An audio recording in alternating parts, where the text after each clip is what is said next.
एक दिन वह घर के नौकर के साथ संबंध बना रही थी। अचानक उसकी माँ देख लेती है। फिर उसकी माँ उसे बहुत मारती है। एक दिन वह उसी नौकर के साथ फरार हो जाती है।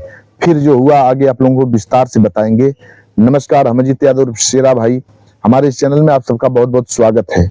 अगर आप लोग हमारे इस चैनल को सब्सक्राइब नहीं किए हो तो चैनल को सब्सक्राइब जरूर करें, लाइक करें, कमेंट करें। अब कहानी विस्तार से। यह कहानी है मध्य प्रदेश के कटनी जिले की। यहीं के रहने वाले किशोरी लाल, इनके पत्नी का नाम राधिका देवी था। किशोरी लाल के दो बच्चे थे, एक बेटा था और एक बेटी थी। बेटे का नाम अनुज था और बेटी का नाम प्रिया था। बेटा बड़ा था और बेटी छोटी थी। किशोरी लाल जमीन जायदाद से काफी संपन्न थे। किशोरी लाल का अपने ही शहर में कटनी जंक्शन के पास एक बड़ा शानदार होटल था। वह होटल दिनों रात चलता था, 24 घंटा चलता था। उस होटल से किशोरी लाल को खूब आमदनी आती थी। घर के काम काज नौकर चाकर किया करते थे। दोनों बच्चे पढ़ने स्कूल जाया करते थे। घर में बड़ी ही सुख शांति थी। किशोरी लाल दिन दुना रात चौगुना तरक्की कर रहे थे। ऐसे ही धीरे धीरे समय व्यतीत हो रहा था। अब किशोरी लाल के बच्चे कुछ बड़े हो चले थे। अब किशोरी लाल के बेटे की उम्र लगभग 25 वर्ष के आसपास हो गई थी और बेटी प्रिया की उम्र लगभग 21 वर्ष के आसपास हो गई थी। एक दिन प्रिया अपने घर के नौकर के साथ प्यार कर बैठती है। उस नौकर का नाम था प्रमोद। प्रमोद शकल सूरत में बड़ा ही खूबसूरत था। एक दिन किशोरी लाल अपने पत्नी और अपने बेटे अनुज को अपने साथ लेकर के अपने रेलवे जंक्शन के पास वाले होटल पर घुमाने के लिए जाते हैं। प्रिया को कहते हैं, प्रिया नहीं जाती है। इधर घर पे प्रिया, वे लोग जब होटल चले जाते हैं, प्रिया अकेली रह जाती है। जब देखती है घर में कोई नहीं है, तब प्रिया प्रमोद को बुलाती है अपने पास। प्रमोद प्रिया के पास आ जाता है और कहता है, छोटी मालकिन कहिए क्या बात है, क्यों हमें अपने पास बुलाई है? तब प्रिया कुछ नहीं कहती है, बस प्रमोद का हाथ पकड़ करके अपने कमरे की तरफ लेकर के जाती है। वह प्रिया जाती है। प्रमोद कुछ समझ नहीं पाता है। उसे लगा कि हमसे कोई गलती हो गई है। छोटी मालकिन उसी को दिखाने के लिए हमारा हाथ पकड़ करके अपने कमरे की ओर लेकर के जा रही है। इधर जब वही प्रिया अपने कमरे में अंदर प्रवेश करती है, अंदर से किवाड़ की कुंडी लगा देती है। फिर प्रमोद के शरीर से कपड़े उतारने लगती है। अब प्रमोद समझ जाता है कि प्रिया की नीयत खराब हो चुकी है।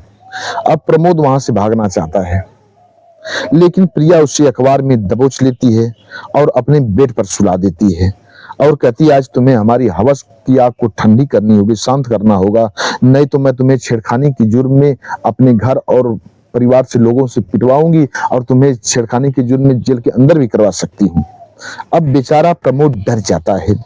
अब प्रिया उसे जो कहती है सब कुछ करता चला जाता है। वे जो कुछ भी कहती है सब करता रहता है। धीरे धीरे सुबह से शाम हो गया। इतने में किशोरी लाल अपने परिवार के साथ घर वापस आ गए। तब तक प्रमोद बाहर आ चुका था। किसी को इस बात की भनक कानों कान तक नहीं लग पाती है। अब प्रिया जब भी मौका पाती थी प्रमोद को अपने कमरे में बुलाती थी और अपनी हवस को ठंडी करती थी, शांत करती थी, अपने हवस की आग को बुझाया करती थी। अब प्रमोद भी धीरे धीरे उसके साथ घुल मिल चुका था। अब वह भी प्रिया के साथ मजे लेने लगा। ऐसे ही करते करते कई वर्ष बीत गए।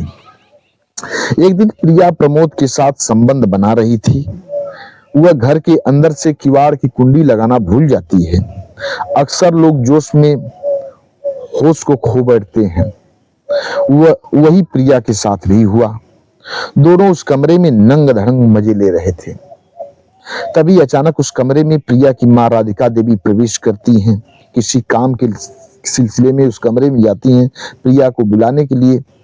जब प्रिया को और नौकर प्रमोद को एक साथ नंग धड़ंग देखती हैं तो अवाक रह जाती हैं, उनके होश उड़ जाते हैं।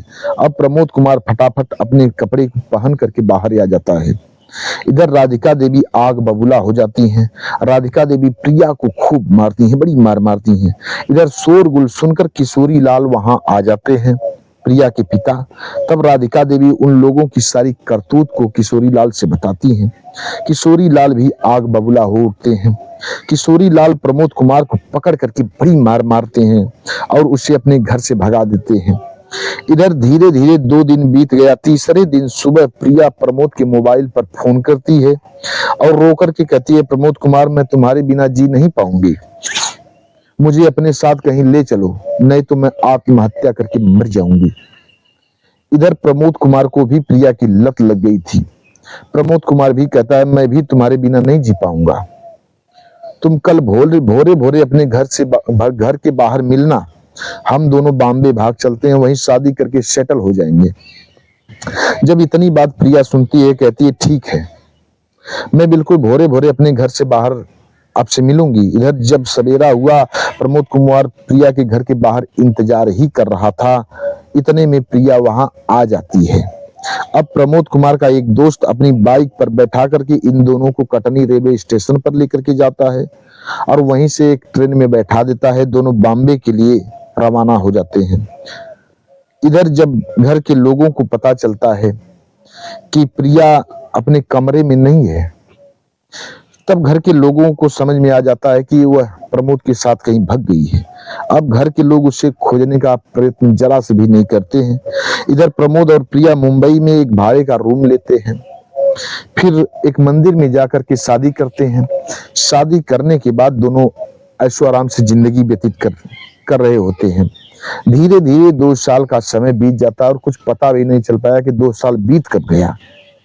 अब यहीं से कहानी एक अजब मोड़ लेती है।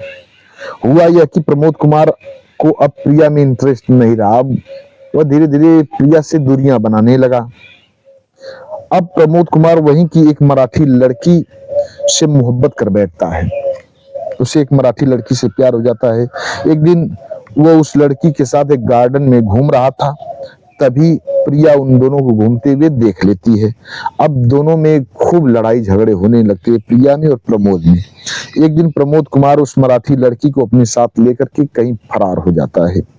अब प्रिया बिल्कुल अकेली अपने रूम में बिल्कुल अकेली पड़ जाती है। उसका रो रो करके बुरा हाल हो जाता है। अब वो अपने गलतियों पर पश्चाताप करती है। जब तक उस रूम में राशन था तब तक वह खा करके समय बिताती है। जब राशन खत्म हो गए तब वह हफ्ते भर तो बिना खाए पिए रही। जब उसको भूख बर्दाश्त नहीं हुई तब वह भीख मांगने के लिए आतुर हो गई, भीख मांगना चालू कर देती है। देखें, यही नसीब होता है साहब। जिसका अपने शहर में खुद का होटल चल रहा था, आज वह खाने के लिए भीख मांग रही थी। एक कैसी विडंबना है। अब वह हमारी लज्जा बस घर नहीं जाना चाहती है कि लोग उससे क्या कहेंगे। वह भीख को ही अपनी दिनचर्या बनाती है और भीख मांग करके अपना समय व्यतीत करती है। उसे भीख मांगते करीब करीब 3 साल बीत जाते हैं। एक दिन मुंबई के दादर प्लेटफार्म पर भीख मांग रही थी। भीख मांगते मांगते वह ट्रेन में घुस गई। वह ट्रेन चल पड़ी। अब ट्रेन में सभी लोगों से भीख मांगकर उसी डिब्बे में एक कोने में बैठ गई। गाड़ी चलती रही। धीरे धीरे उसे नींद आ गई। अब प्रिया सो जाती है। वह ट्रेन भोरे भोरे कटनी रेलवे जंक्शन पर आकर के रुकती है। रेल के डिब्बे से सभी लोग चाय पानी करने के लिए बाहर निकल गए थे। प्रिया भी डिब्बे से बाहर निकल जाती है और भीख मांगती हुई स्टेशन से बाहर आती है। वहीं उसे एक शानदार होटल दिखाई देता है। वह सोचती है क्यों न इसी होटल में चल करके खाना खा लूं। अब जो वहीं उधर से गुजर रही थी, तभी सूट बूट पहने हुए एक व्यक्ति वहीं पर फोन से बात कर रहा था, किसी व्यक्ति से फोन से बात कर रहा था। अब वो सोचती है प्रिया की इन्हीं से कुछ खाने के लिए पैसे मांग लूं, लेकिन वह सूट बूट वाला व्यक्ति कोई और नहीं, प्रिया का पिता किशोरी लाल थे। पीछे से किशोरी लाल के पीछे से प्रिया उनकी आगे हाथ बढ़ाती है, कहती है, बाबूजी कुछ पैसे दे दीजिए, बड़ी भूख लगी है, मैं खाना खा सकूं। तब किशोरी लाल जब मुड़कर उस लड़की की तरफ देखते हैं, जब ही उस लड़की की तरफ देखते हैं, अवाक रह जाते हैं। साहब, वह लड़की कोई और नहीं, उन्हीं की बेटी प्रिया थी। प्रिया को भिखारन की अवस्था में देखते हैं, फटे चिथड़े कपड़ों में देखते हैं, अवाक रह जाते हैं, रोने लगते हैं। प्रिया भी अपने पिता को पहचान जाती है। दोनों लिपट करके खूब रोते हैं। फिर किशोरी लाल अपने बेटी को लेकर के अपने साथ लेकर के घर पर आते हैं। घर के लोग जब उसे उस भिखारन के भेष में देखते हैं तो घर के लोग भी उसे अखबार में समेट करके खूब रोते हैं। वो अपनी गलतियों का पश्चाताप करती है, लोगों से क्षमा याचना करती है कि अब मैं ऐसी गलतियां कदापि नहीं करूंगी। फिर सभी लोग हंसी खुशी से उस घर में रहने लगते हैं। समय व्यतीत होता है, लोग उसकी शादी किसी अमीर लड़के के घर में कराते हैं और वो अपना जीवन बिताती है। बस आज की कहानी इतने तक, मिलते हैं अगले एपिसोड में। और हाँ, अगर आप लोग हमारे चैनल को सब्सक्राइब नहीं किए तो चैनल को सब्सक्राइब जरूर करें। नमस्कार।